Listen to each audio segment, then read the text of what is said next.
Pada abad ke-11, di tanah Jawa Timur yang dikuasai oleh Kerajaan Kadiri, hidup seorang perempuan sakti yang namanya menggema dalam sejarah dan ketakutan.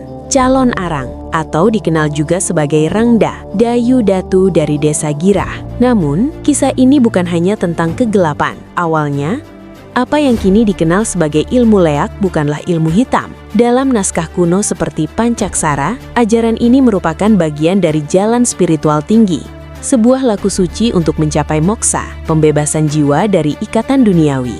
Ilmu ini mengajarkan penguasaan diri, penyucian batin dan pemahaman mendalam terhadap energi dalam tubuh manusia. Di dalam tubuh manusia, terdapat kekuatan yang disebut Pancageni, 5 api kehidupan. Api inilah yang, bila dikuasai, mampu membuka kesadaran tertinggi. Namun sejarah tidak selalu berjalan sesuai tujuan awalnya. Segalanya berubah ketika ketidakadilan sosial menimpa putri calon Arang, Ratna Manggali. Ia dijauhi, ditolak, dan dikucilkan oleh masyarakat karena ibunya dianggap memiliki kekuatan yang ditakuti. Rasa sakit itu tumbuh menjadi kemarahan, dan kemarahan itu mengubah arah ajaran. Ilmu yang awalnya suci, perlahan bergeser menjadi Pangiwa, jalan kiri. Sebuah jalan yang tidak lagi mencari pembebasan, tetapi kekuatan. Dalam konflik dengan Kerajaan Kadiri, calon Arang menggunakan ilmu tersebut sebagai senjata. Wabah penyakit menyebar, ketakutan merayap di setiap sudut desa. Kematian datang tanpa bisa dihentikan. Ilmu itu tidak lagi menjadi jalan menuju cahaya. Ia berubah menjadi bayangan yang menelan siapapun yang mendekatinya tanpa kendali.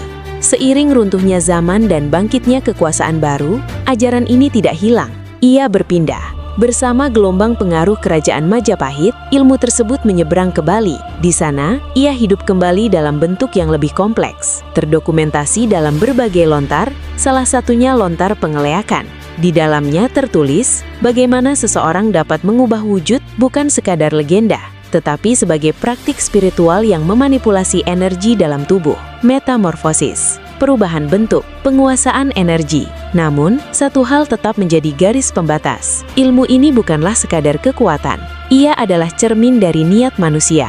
Ketika digunakan untuk penyucian, ia menjadi jalan menuju moksa.